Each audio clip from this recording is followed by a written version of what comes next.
Here's a cognitive glitch that's costing you opportunities right now, and you probably don't even know it's running. It makes you hesitate before speaking up in meetings. It stops you from raising your hand, pitching the idea, going to the event alone, wearing the bold thing, trying the new skill in public. It whispers that everyone is watching, everyone will judge, everyone will remember if you get it wrong. And because of it, you play smaller than you should, over and over, across your whole life. It's a well-documented mental bias called the spotlight effect, and here's the good news. It's based on a measurable error in your thinking. Which means, once you understand it, you can systematically override it, and gain a real edge in confidence, social situations, and risk-taking that most people never access. Today on Cognitive Edge, we break down the spotlight effect, prove why it's a thinking error, and give you concrete techniques to beat it and act with more freedom and confidence. Let's get into it. First, what the spotlight effect is, precisely, because understanding the mechanism is what lets you defeat it. The spotlight effect is the tendency to overestimate how much other people notice and remember about us. We feel as if a spotlight is constantly on us, making our appearance, our mistakes, and our awkward moments far more visible to others than they really are. The internal feeling of being watched and judged is dramatically stronger than the actual amount of attention we receive. Here's the hard proof it's an error. In a well-known study, researchers had people wear an embarrassing shirt into a room and then guess how many others noticed it. The wearers consistently estimated that about twice as many people noticed as actually did. That's not a matter of opinion, it's a measurable gap between perceived attention and real attention. The spotlight people felt was, objectively, about double the reality. And the reason the error happens is simple. Everyone is far more focused on themselves than on you. Each person is starring in their own mental movie, preoccupied with their own concerns and their own self-consciousness, which leaves very little attention for scrutinizing you. So the audience you feel judging you is mostly busy being their own anxious main character. Understanding this, that the scrutiny is roughly double what's real, and that people are self-absorbed by default, is the foundation for beating it. Now, why this bias is specifically costing you, in concrete terms, because the edge comes from fixing real problems. The spotlight effect quietly sabotages you in 3 practical ways. It kills your willingness to take social and professional risks. Speaking up, sharing ideas, networking, presenting, these all carry a fear of being judged if you stumble. The spotlight effect inflates that fear, making the imagined judgment feel far larger than the real, minor, quickly forgotten reaction. So you stay silent, hold back, and miss opportunities, all to avoid a scrutiny that barely exists. It drains your mental energy into self-monitoring. When you feel watched, you spend enormous cognitive resources monitoring yourself.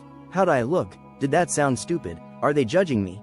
Instead of focusing on the actual task or conversation. This self-focus doesn't just feel bad, it measurably degrades your performance, because you're splitting your attention between doing the thing and anxiously watching yourself do it. It makes you conform and shrink. Believing you're under constant scrutiny pushes you to play it safe, blend in, and avoid standing out, which means you don't pursue what you actually want, express your real ideas, or take the bold paths that lead to growth. You end up living for an imagined audience's approval rather than your own goals. Fix this bias, and you unlock more confidence, more presence, more risk-taking, and more mental bandwidth. That's a genuine cognitive edge, and here's how you get it. Here are the techniques to beat the spotlight effect. 5 practical moves. Technique 1. Name the bias in the moment. When you feel that surge of self-consciousness, the "everyone's watching me" feeling, silently label it. That's the spotlight effect. Just naming it as a known thinking error creates distance from it and reminds you the feeling is exaggerated. Awareness alone measurably reduces its grip. You can't beat a bias you don't notice, naming it is the first strike. Technique 2. Run the reversal test. Ask yourself, how much do I remember about other people's small mistakes, outfits, or awkward moments? Almost nothing. Then apply that back. If you barely notice others' minor moments, they barely notice yours.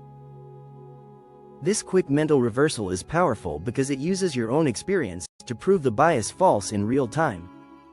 Technique 3. Have it, then have it again.